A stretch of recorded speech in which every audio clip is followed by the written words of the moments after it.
Assalamu alaikum, everyone. Lani Habrock here with your weekly edition of Coffee with the Candidates. Hope everyone is having a fantastic day on this Pumpkin Spice Wednesday. It's absolutely gorgeous outside. I'm extremely excited to have our guest with us today. He's one of my favorite speakers, and his stories from working in law enforcement will stay with you for much time to come. We have with us Lieutenant Wayland Cubit. He is running for Oklahoma County Sheriff. And what a time to be running for County Sheriff. Lieutenant Wayland Cubit. He is an Oklahoma native. He's a husband, father, grandfather, career law enforcement professional, motivational speaker, and mentor. He's committed the last 12 years of his career to creating and supporting positive programs that benefit and change the lives of at-risk youth. Wayland Cubit studied criminal justice administration at the University of Oklahoma, police science at Oklahoma State University, OKC, and family studies and gerontology at Southern Nazarene University. In 1996, he started his professional journey in law enforcement as a patrol officer. His early experiences as a patrolman inspired his passion to serve youth at-risk communities in a more personal manner.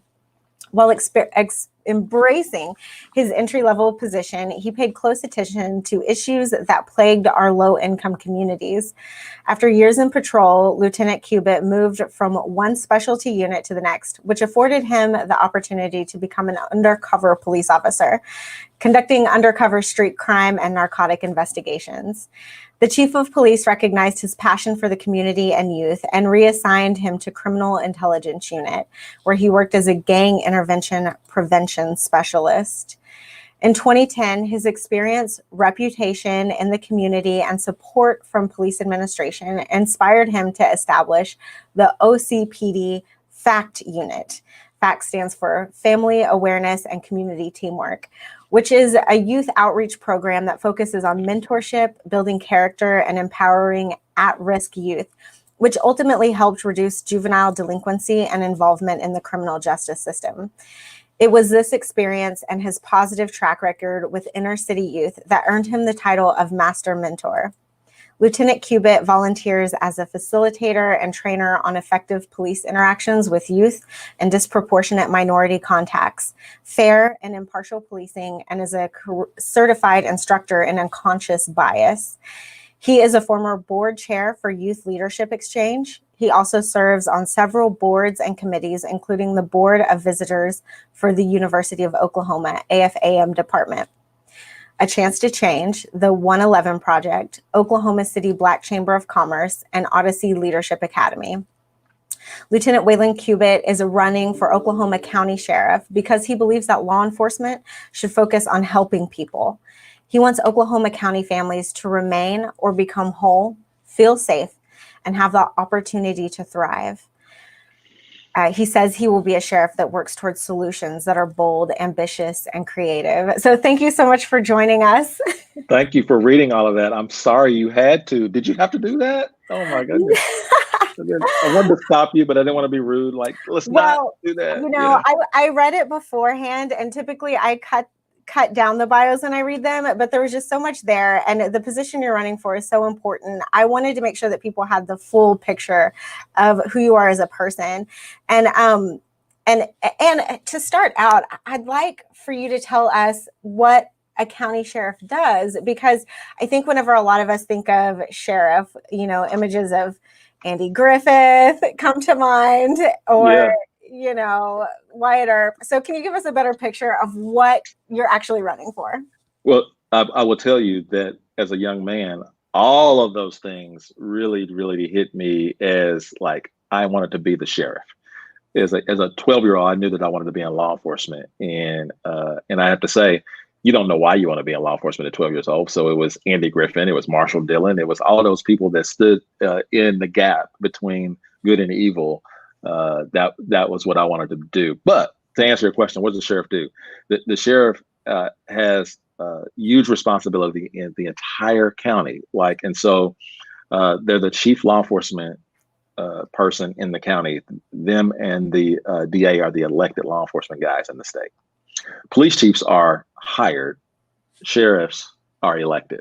Mm. And so basically the best way to understand it is if the Oklahoma City Police Department, which is the largest police department in our county, if they all decided not to come to work that day, or if everybody caught COVID, or they went on strike, whatever, the law enforcement responsibility is the sheriff's, right? And so there are like 17, 18, 19 different municipalities all through the county. And if any one of those agencies are not able to do the job of policing and enforcing laws in that area, it is the sheriff's responsibility to do so. And so all of those small agencies out in eastern Oklahoma County and all those places, the sheriff is their number one backup and resource. There's also 150 miles of Oklahoma County that does not have a police department that is unincorporated. Like Deer Creek is a good example of that. That's an unincorporated area of Oklahoma County, but they need police service. And so the Oklahoma County Sheriff provides police service for them. Also, security at the courthouse. And all of those deputies you see at the courthouse, that's all the responsibility of the Sheriff's Department. Civil process, all of that is the Sheriff's Department. Eviction notices and those type of things, all of that is a part of the jail. And then the part of the Sheriff's Department's responsibility, but the jail used to be up until July 1, where we now have a jail trust that is taking over on that. So the sheriff still sits on the jail trust. And so part of his responsibility is being a part of the narrative and part of the guidance to the administration of the jail, and to help the new jail administrator conduct business at the jail, right? And so there's the communications, there's records, there's all kinds of things that the sheriff is doing to support the members of our community and to help create a safer, thriving community. And how important do you think it is for the person who represents this role to be tapped into the community? Right. So that one of the reasons that I decided to run is I'm like, well, this is a big job and we need somebody to do it. Somebody step up. And I'm looking around and I am the one that have those connections in the community. I'm the one that has the knowledge. I'm the one that has the experience to be able to connect all of those things. So not only do I know law enforcement, because that's what I've dedicated my life to, but all of those things in life that intersect with law enforcement. Listen, Lani, I've had 8 foster and adoptive children in the 28 years that I've been married. And so I've had to deal with DHS. I've had to deal with the Oklahoma County Jail. I've had to deal with addiction and mental health services.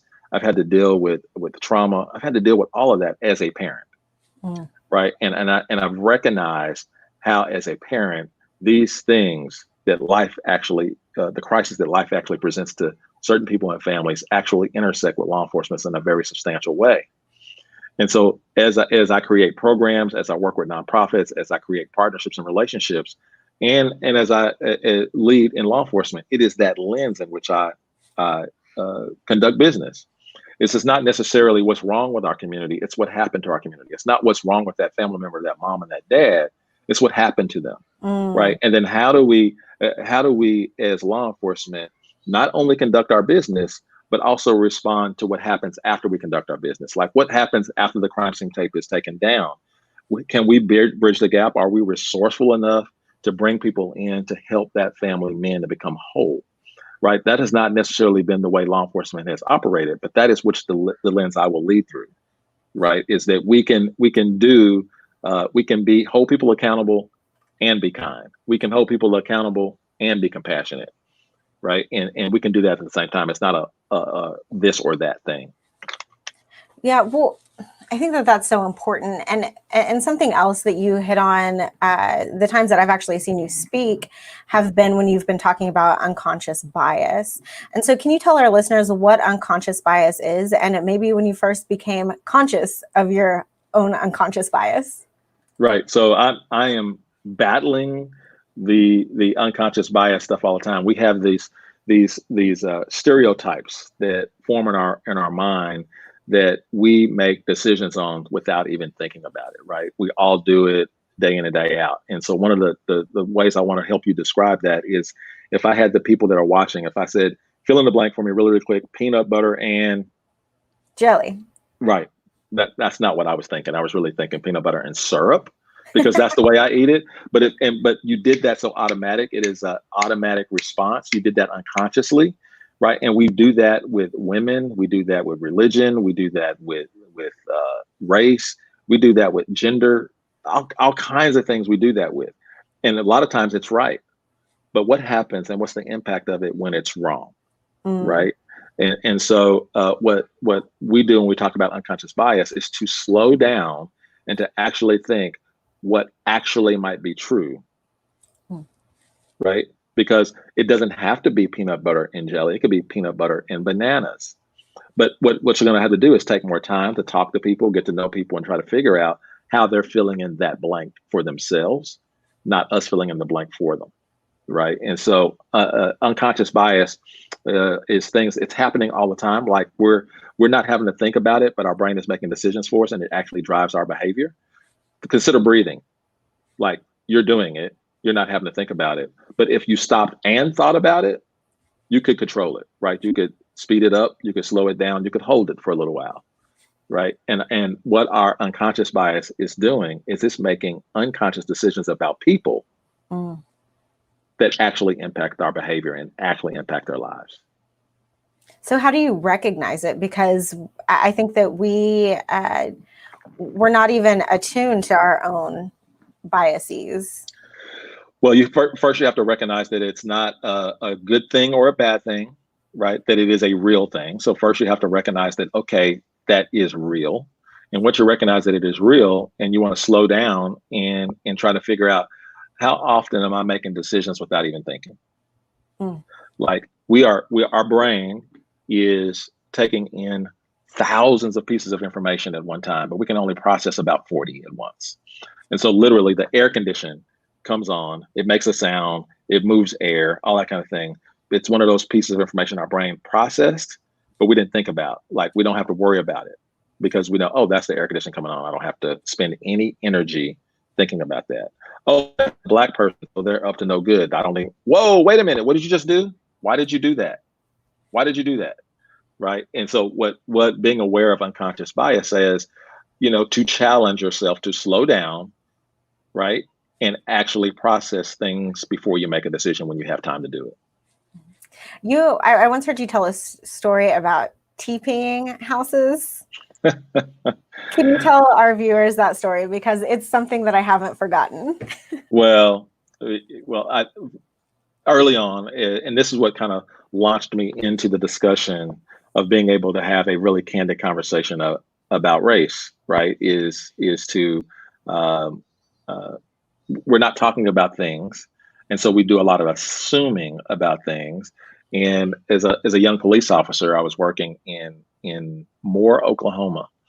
And I was one of the few Black officers that worked in that area at nighttime.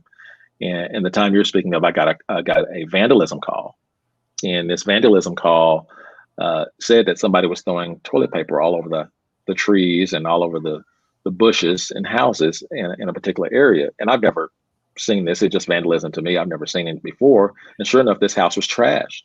And so I hide out in the neighborhood and I wait for a car to go by, and I find this truck in the area that was had a few kids in the background. I pull them over, and here was these 3 white kids hiding behind 3 big boxes of toilet paper. So I knew I had the right car stopped, and I get up and I talk to the driver, and it's an adult female, the mother of one of the boys. And I asked her what she was doing around early in the morning, driving kids around doing this. And she said, I'm just TPing houses, and I'm like, I don't understand that. Like, what's that about?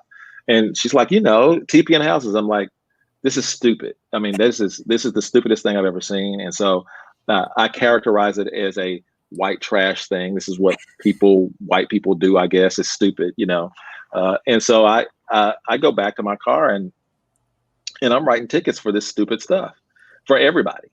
And it was taking me so long to write tickets that my white partner, who I loved and adored, came over to back me up, and I was asking what was taking me so long. And I told him that they are out TPing houses. And he's like, yeah, you never heard of that? I said, I've never heard of TPing houses before, not where I grew up. And he said, Well, in this area, every year about this time, that's what we do. Like, I grew up over here. This is what we do. It's just a kind of a rite of passage, and it's kind of a cool. The popular kids get hit, and the non-popular kids don't get hit. That's what happened. I'm like, really? This is normal?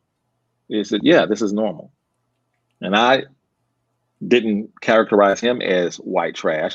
He was just a normal guy to me. He was a friend. He was a brother.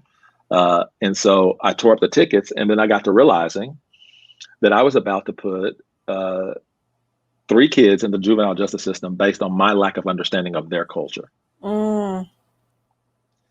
And the reality is, we have people in authority that's usually from outside of the culture in lower income, inner city, Oklahoma City, inner city, wherever you pick, right? And then I wonder, how often are people penalized because of a lack of cultural understanding? They lack the cultural intelligence that goes along with being in that particular neighborhood or that particular community. And so I went back to my buddy and said, hey, look, we need to talk about this, right? If I would have done that with toilet paper when I was a kid, my mother would have had a fit, right? So we didn't understand. From where I'm from, we didn't do that. So what else am I missing? And we just started sharing and talking. And then we didn't realize that what Black people did, or what Hispanic people did, or what people with a different religion did was wrong. It was just different. And the fact that we didn't talk about it, we characterized it as wrong because we didn't understand it. But when we had relationship, and when we were open to talk about our differences and our different viewpoints on things, we gained understanding. And not only we gained understanding, but we gained respect for one another. We had unity. We were able to work together. We were able to call ourselves brother and mean it. Right. Yeah, that's so important. That's very much along the lines of the work that we do here at CAIR, trying to build bridges between people who have different assumptions about different religions, and just try to build relationships so that things are less scary, because when we don't understand things, they're scary to us. Yeah. I want to touch on something you brought up in that story, talking about people enforcing laws and or that have power over people within a culture that they themselves are not a part of. So there's a lot of distrust of law enforcement among minority communities, and that has been at the forefront of the cultural conversation. So what do you think we can do to repair trust between law enforcement and marginalized communities?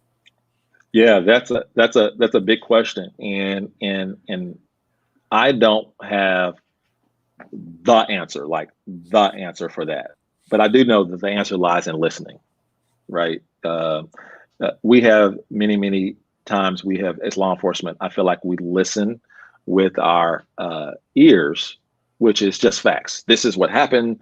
This is what happened, and this is the result. But the cultural moment that we're in right now is saying, no, wait, listen with your heart, right? Listen with your heart. And now that I'm listening with my heart, I recognize that even though I'm a police officer and I recognize that facts are so very important, but I'm often throwing my facts over people's pain, and that does not resonate, right? Mm-hmm. I have to recognize, and I have to own the fact that police officers, people in uniform, have been the face of oppression for minority communities for years, right? And even though most of us do not subscribe, the vast majority of us are doing hard work for the right reasons. But we don't. But we have to recognize that people remember those officers, those rules, that system of the past, and we bring all of that past with us if we don't. And we're not allowed to give an opportunity to show that we're different if we don't even know that how they acted. Like, we don't even say, no, I know why you don't trust us because of what they did. But if you just give me an opportunity to prove that I will not be that way, that this experience will not be that way, right? And so, and coupled with that, we have to be transparent and consistently transparent, right? This is why we did what we did, and we as the police officer made a mistake. oh, this is why we did what we did, and we know you don't like the result, but that's the reason we did it, and we do it again if we have to, right? People have to know that some people are not getting a deal that's not available to them, right? And we have to do that on a consistent basis. And so building trust means we have to have compassion for one another. And what that means is compassion is to suffer with, right? So we have to show up for one another. People have to see us as not just police officers, but men and women who actually do the police work. It's what we do. It's not who we are. We're humans, right? And so yes, we have to do a lot of training. We have to introduce and tell our community what that training is all about. So they have to see it. They have to know it to expect when we show up, that we're not doing something we're making up as a moment. Like we're doing something that you and I both know I was trained to do, what that looks like. So there's a lot of prongs to building trust. But for me, there's a lot of things that I want to do as sheriff. I want to take a look at structure and oversight, and I want to look at training, and I want to look at officer wellness and belief, because a well officer treats people well. I want to do all of that. But none of that means anything if they don't trust us, if the community doesn't trust us. So number one priority is build trust. The second priority is build trust. And then again, I really want to build trust, because everything else after that doesn't matter. Well, and I saw on your website, one of your core platform issues is mental health. And I'd like for you to talk to us about that. And also, it seems like having that component of mental health within law enforcement, that itself would also help to build trust. Right. We're to the point now in law enforcement that we recognize that a vast amount of calls that we get have a component of mental health involved. We all know somebody that is suffering with a mental health issue, a family member, a neighbor, a coworker, or ourselves, and in any given moment. And so it's a factor in any call that we may go to.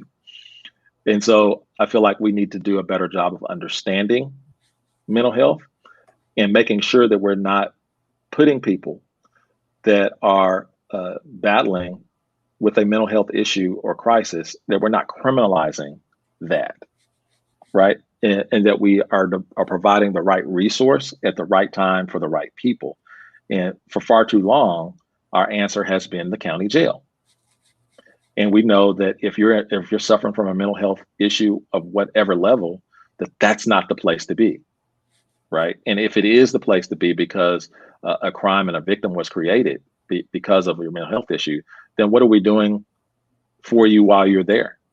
Like, are we addressing the mental health issue while you're there? So I'm not exactly sure what that looks like as we go forward. We're at a transition part of law enforcement where we want to do better and build better relationships across professions. And that is one at the forefront of the discussion, is how do we maybe do co-responder things? Like how does law enforcement and mental health professionals work together to give the appropriate response at the appropriate time to people in crisis? And so I don't think that mental health professionals want to be first responders, because they want to make sure that it's safe for them to be able to do their work. But there might be some things that we can do together so we can be co-responders. Like once we assess whether or not this is a crime, this has to be dealt with, or if it's a crime where there's no victim, maybe there's a better resource for the person. I don't know, but yeah, it's a very crucial, and law enforcement ought to be at the forefront of a discussion on mental health and where it meets the road of justice reform. It sounds very much like a Cubit administration would be focused on a holistic approach to law enforcement. Absolutely. We're to the point now where we can't just respond to crime, because crime doesn't just happen, right? Crime if you've been doing this as long as I have, you know that there's a lot of factors leading to crime. And so if we want a really true safe community, which we all do, we have to engage the whole family. We have to make sure that we engage the whole community. We have to partner with everybody. Everybody needs to be at the table, speaking to one another, having a relationship with one another. And we all have an investment in our own safety. We can't leave it just for law enforcement, and law enforcement can't just decide that we're just going to go in and do the warrior thing, like go in, kick butt, take names, put them in jail, and then leave. We are now required to not be warriors anymore. We have to be guardians, right? We have to protect, not punish. Mm. Well, and I can't let you leave here without putting you on the spot about talking about the defund the police movement. There's a lot of conversation going on across the country about policing and reform. In an ideal world, what does policing look like to you? And I know we've talked a bit about that, but is it possible to transition away from a punitive model of justice into something that looks more restorative, rehabilitative, or community centered? Is that possible? And what can it look like based on your experience? Yeah. So from my experience, we the defund the police conversation is not one that I can get behind, right? But I do know this, that depending on who's saying defund the police, it has different meanings. Yeah. So if you're talking about we need to dismantle police, that does not lead to public safety, that I'm against that. And then you got people that are saying, well, let's reallocate the funds that we give police, right, and do other things with it. So you don't need as many police officers. You need more mental health workers. So take some money away from police salaries and give it to mental health workers to do some of the same thing. Not exactly for that either. I am for saying we have core services that we have to offer, right? We have to deal with robbery, kidnapping, homicide, assault with deadly weapons. There's things that there's 911 call, 911 wrecks. We got to show up. Domestic calls. We got to show up to those things. And so once you take away funding from the police, the first things they cut is not core services. They cut things like the Police Athletic League. They cut things like the FACT program. They cut things like all of the extras that go into giving us more of what we want. The people that actually work with mental health people, the people that actually work with homelessness, the people that are actually doing the crisis intervention, the CIT, the mental health training, all of that stuff. Those are the first things that cut because they don't provide core services. So what I want is more money to beef up the other stuff that actually the community is actually wanting more of. More training costs more money. You don't take money, right, to do that. So holistically, we are adding to the police department. Maybe we're adding mental health professionals to work within the police department, right? That might be part of what we're doing. We might be actually saying we need mental health workers to be a part of the training with law enforcement, and we need law enforcement to be part of the training with mental health professionals so that we can apply the right response when we're on a mental health call. That's not less money. That's more money. That's more training, right? And so holistically, we can be together with mental health professionals, domestic violence responders, homeless response, trauma, and become a trauma-informed community is basically what I'm saying, to treat every call on a holistic, being what we can, finding what we need at the right moment, having the right tools and the right people available. That costs more money, right? But what we want to do is we want to create a more flourishing, more thriving community. We want families together. We want neighborhoods together. And so that's my vision for leading this county and law enforcement. Is it, yes, we are responding to crime.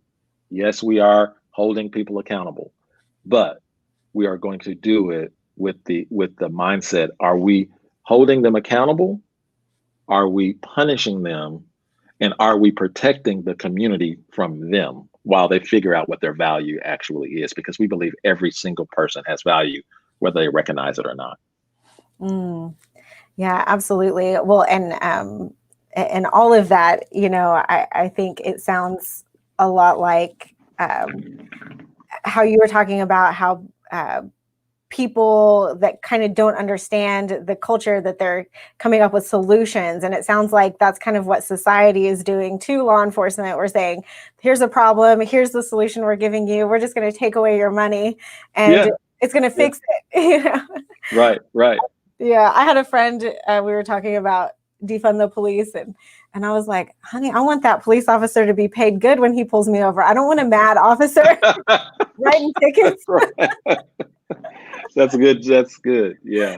No. Yeah. Well, I really appreciate your time. We like to close with a positive, fun question. And so we always ask, in the county that you're running for, what are the must-see, must-do, must-eat places in your opinion? Oh man. Okay. So I just had I got a new spot. It's called Vito's. It's the 7600 block of North May. It's Italian. All I've had was the bread. I made a meal out of the bread. And so the owner, Kathy Cummings, is going to teach me how to make chicken parmesan. Oh. So everybody needs to come out with me and to Vito's. I'm going to be there Sunday from 2 o'clock to 4 o'clock. Come get you some chicken parmesan and some fresh made bread with your boy. Come on, let's go. That sounds amazing. Right. Yeah, I've eaten there. So good. Oh, really? Okay. So yeah. Yes. I know Kathy from way back. She's awesome. Okay, good. So I'm in for a treat. Absolutely. Well, for our watchers, if you are interested in being involved in Lieutenant Cubit's in his campaign, or if you want to learn more about his positions and stances, you can go to cubitforsheriff.com. That's CUBIT for FOR sheriff.com. We really appreciate your time with us today. And thank you so much. I'm going to leave you with the last word. Is there any last words you'd like to impart on our viewers? No, thank you. Thank you very much. Let me tell you this. I saw this weekend, I was watching the NFL as they made their debut. And Cam Newton made this little quick touchdown. And you know how they do. They like to slam the football down and do all that stuff. Well, Cam didn't do that. He took the football and he gave it to his lineman. And he said, now you slam it down, right? I carried it across, but it's because of you that we get the victory, right? And I want to say to you and the people at your organization, slam the ball for me, because you're doing great work. I know a lot of other people get the credit, but I recognize the nonprofit world and I recognize who's really doing the work. So this is the virtual football I'm giving to you. Now you slam it. You slam it down. There you go. Thank you very much. Thank you very much. Go score. Everyone have a good day. Thanks for joining us. All right. See you.